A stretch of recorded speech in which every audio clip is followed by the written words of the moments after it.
opportunity to participate in this event. I think it's also worth congratulating FENCOF of having very good and very strong and influential contributions both on the global and on the European level in Education International, and in particular also in our Committee on Higher Education and Research, standing committee where we have always had very strong and very good intervention from representatives of FENCOF. Thank you also very much for the very strong and very good introduction to this theme, and I agree very much that we need to focus on quality education for all, which means of course that fighting against growing fees and growing private contributions and pay to all levels of education must be abolished. And I am very happy that we in Education International have such a strong policy against tuition fees, no matter whether they are organized as loans or whatever. It is a regressive taxation system on education which no one needs, and it's a opposite Robin Hood system where you take from the poor in order to give to the rich. I also think it's important for us to keep up the role and the mission of education as a social thing and not only as an instrument for economic development, as the European Union seems to promote, and also the OECD, that education should only be narrowed in to be a very focused on immediate useful skills and not the social contribution to the development of our entire societies. That is of course also dependent on an education system where you try to include all citizens in the society. And of course, if we're successful in that, the student population, the pupils will be more and more diverse, and we from higher education see a successful development where many people who were not in higher education just a decade ago will now enter into higher education. And that of course gives us a more diverse student population, and of course also setting demands for the teachers in order to meet the different expectations and the different needs of a more and more diversified student population.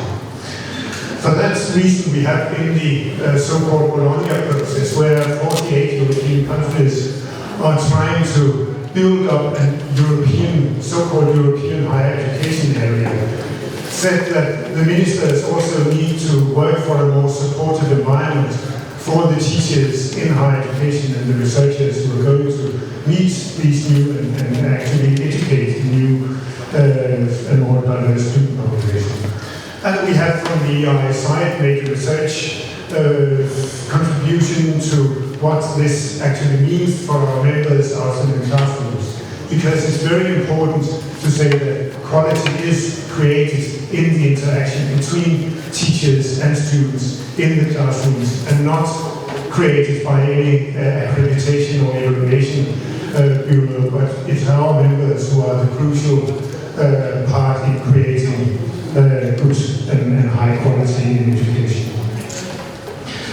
In this respect, I think we also need to look more at the student-centered learning as opposed to a more standardized testing and standardized curriculum which we see develop and being promoted by more and more private enterprises, with Pearson in front, but many others are also promoting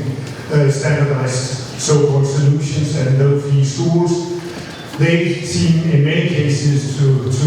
argue that they are only thinking of the 57 million young kids worldwide who are not in education, but they forget to mention the huge profits they actually made on education systems, even in these low-fee circumstances. So I think it's very timely that Education International has actually launched a campaign on a global response against privatization and against the ongoing privatization of education globally. We need, on the contrary, to maintain and develop the respect of the professional work of our members, and we need also that in particular in our field in higher education, that we protect and develop more and more of these systems of academic freedom and other protection of the professional standards of our members. As they are also mentioned in the other UNESCO recommendation concerning the status of higher education teaching personnel, and I agree also very much that it's crucial for our organizations actually to defend these global standards setting instruments within higher education. Last but not least, I want to express deep solidarity to our colleagues from Latin America, which we just heard. In many cases, the more socially inclusive model in many Latin American countries has been also a role model for many of us here in Europe who have lived with austerity and the exclusion and the abolishing of trade unions from the governments from decision-making systems, and we have actually been rather impressed that you have managed to develop such a system, and we wish you all the best solidarity actually also to defend that position in the future. And finally, I wish you a very successful Congress for all ministers. Thank you.